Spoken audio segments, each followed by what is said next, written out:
Hello everybody and welcome back to Blue Rose Minis. So today I am going to be painting up this Banshee from the Night Haunt series.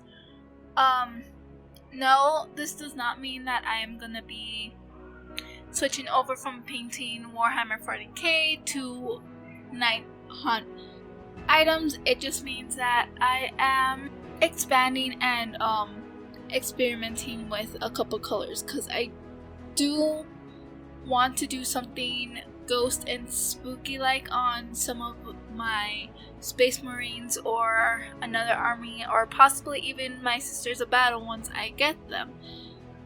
But until then, I need some practice, so that's why I went ahead and purchased the easy to build Banshees. They're actually quite simple, as the box states. They're just simply push to fit models. But anyway, enough of my blabbering. I'm gonna go ahead and start. So what I want to do is I want to keep the cloak and robe pretty dark because I do want it to have kind of an evil spirit appearance. But her arms, as you can see, they're quite solid, but I also want them to appear more translucent, more spiritual. So what I'm gonna do is I'm gonna paint the cloak with a mixture of Night Haunt Gloom and Lamium Medium. I'm gonna do about 3 parts of Lamium Medium to about 1.5 part of Night Haunt Gloom because I don't want the color to be too strong. I want it to be strong enough that it shows up, but not so strong that it overtakes everything. One other reason being is because I haven't really had a chance to play around with Night Haunt Gloom because it is a very strong color. So I'm going to keep it a little bit on the safer side today. If I feel that I can go a little bit more aggressive with it, I will. But I'm just going to go ahead and start off with 3 part Lamium Medium and 1.5 of Night Haunt Gloom. See how it goes. I'll go ahead and add some more Night Haunt Gloom should I feel the need to. But if not, I'm gonna go ahead and keep it as is. And I actually might even try a new technique. Though this would be the first time that I would try it. It's called the loaded brush. Now what the loaded brush entails is that you essentially have 3 colors on the brush. The main color being, the first color will be the most prominent color, then it will be the other color. I'm probably not explaining this very well. Basically what it is that the first color is essentially put all over the brush. And the second color is put about halfway. While the third color will just be about 1/3 of the brush. Now of course you can add multiple colors. You can have 3, 4 colors possibly, but that of course makes it complicated. And it also forces you to switch up the way you hold your brush.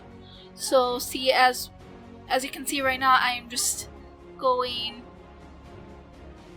vertical on the model, up and down. Simple technique that we all as miniature painters learn. What the lotus brush forces you to do is to, instead of doing vertical, it forces you to go horizontal, which is, in my opinion, a bit more difficult to control and handle and takes a bit of practice. I have tried doing the loaded brush technique in the past with very little success, but it could just be that I wasn't accustomed to having the horizontal brush strokes instead of the vertical brush strokes. But I might try that. I'm gonna go ahead and see how much of these models, I can get painted up because I do want to paint the base along with you guys. The loaded brush technique might sound like a more advanced technique, but it's actually really not. It's just you have to focus a little bit more on the way you paint rather than just getting the paint on. But the loaded brush, I feel, in my opinion, once I feel that I've mastered it to the point where I'm very comfortable using it, will help dramatically in blending colors together and making it appear natural rather than it just being extremely noticeable that there's 3 separate colors and they're not blended very well. And I think that it could also give a really cool effect to some models like this Banshee here. I'm gonna paint all these Banshees differently, but still have them tied in together. How I'm gonna do that, I still haven't quite figured that out. I'm just kind of going with the flow here because, as I've said it before, I am not too experienced or familiar in painting like ghostly objects and making things appear spooky, which is quite odd considering that I absolutely love Halloween. Like, that is my favorite holiday, and yet I am not proficient in painting spooky figures. But as for what I'm doing right now, while we're waiting for the cloaks and the robes to dry from our Night Hunt mixture, I'm mixing up 1 part Lamia medium to 1 part nylon oxide. Another technical paint. It's kind of like a rusty, has a rusty effect when it dries. It's actually really cool. But I'm doing 1 and 1, and I am gonna go ahead and just apply this on her arms to give her more of a ghosty appearance.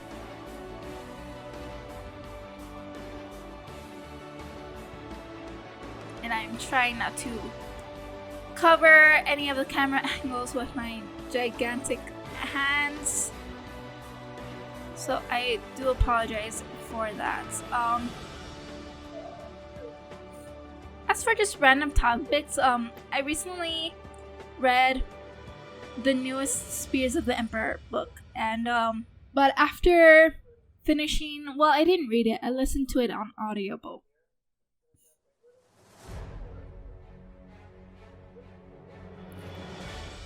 But it was still a really good book, and let me explain why. I'm not really interested in most of the books that are produced by the Black Library, mainly because they're all from the point of view of a space marine, and as we all know, they're genetically altered humans who are possibly 10 times faster than us, 10 times stronger than us, and it's just, reading from their point of view, it's not relatable. It's just not relatable. But with the new Spears of the Emperor, it's really interesting because it's from the point of view of a serf, and she is serving lieutenant, I believe, is his ranking, Lieutenant Amadeus, and they're basically checking up on the spears and the lions, and if you read it, you know. But it's interesting because she's not a normal serf. She doesn't just follow protocol. Like, there's one part in the book where she actually fights along the spears instead of assisting her master Amadeus through her servo skull. And while she assists the spears, she uses their battle cry as well, and she gets rewarded for it. And it's just more relatable because she's a human with augmentations that a lot of us wish that we had, every one of us wish that we had a perfect memory all the time. Let's face it, guys, that's something that we all secretly wish for. I know I do.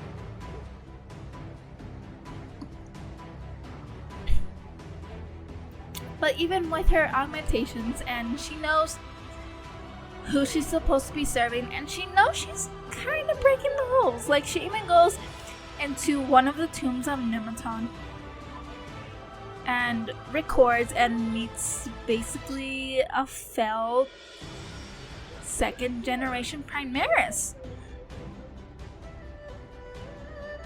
And while she's not sure if she's gonna be reprimanded for what she did, even though she is kind of following Amadeus's orders when he wants all of his serfs. And let me explain, she's not the only serf that went with him on this journey. She's only Helioticunis, so she's second in command. And there's another serf who's above her, who's her, I guess, commander when Amadeus isn't there. Not really sure how that works. I'm sure someone will tell me. But and then there is, I personally didn't like her when her character was first introduced, but there is a third serf. So Amadeus has 3 serfs that accompanies him on the journey to Nemeton, and be it they almost die, they lose about more than half their crew traveling through the warp to get to this planet. They get there, they're welcomed, and the spears are like, you expect to go back? Like, we've sent so many ships, so many spears, so many people through that warp in hopes of reconnecting with Imperium, and you have no record of them on your side. What makes you think you're gonna be able to get back to the Imperium after you're done with your mission?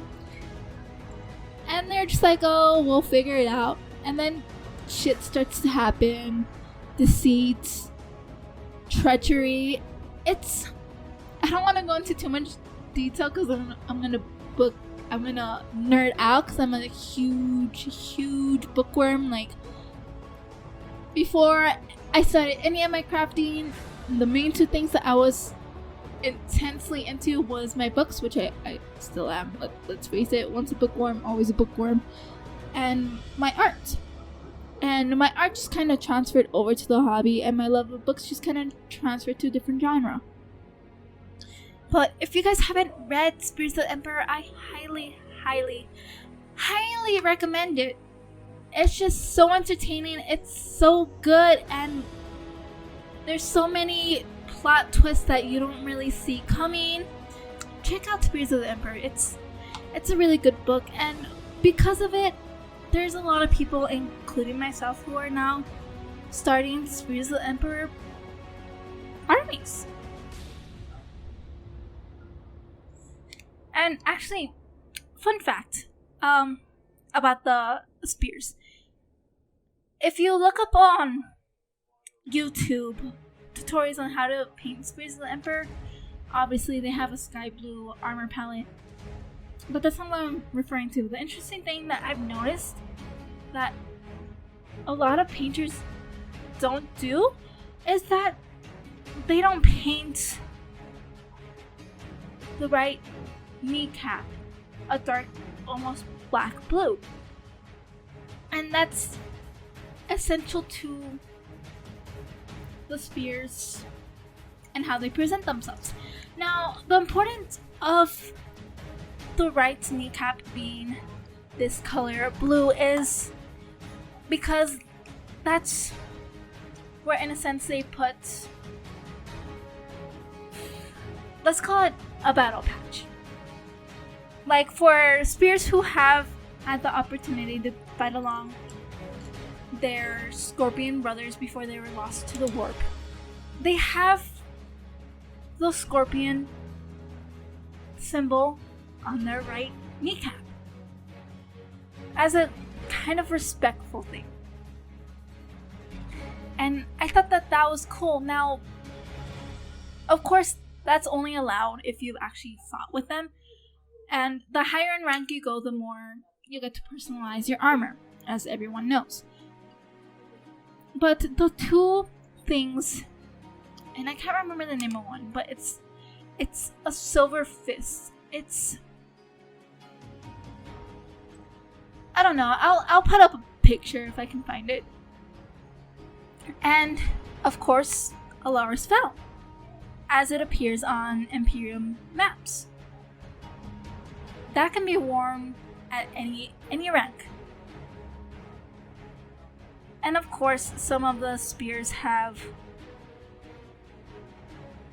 the lion's symbol on their right kneecap as opposed to the scorpions.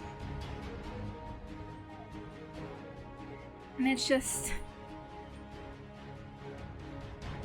I think that's really cool, because that's a sign of like true brotherhood, I want to say, because the other brotherhoods that we experience in the Warhammer universe is basically filled with treachery and deceit and murdering the heck out of each other, guys. Like, seriously, why you guys gotta have so much testosterone that you guys just have a pissing contest for every freaking little thing? But I digress. And that's true brotherhood. Like, they mourned their brother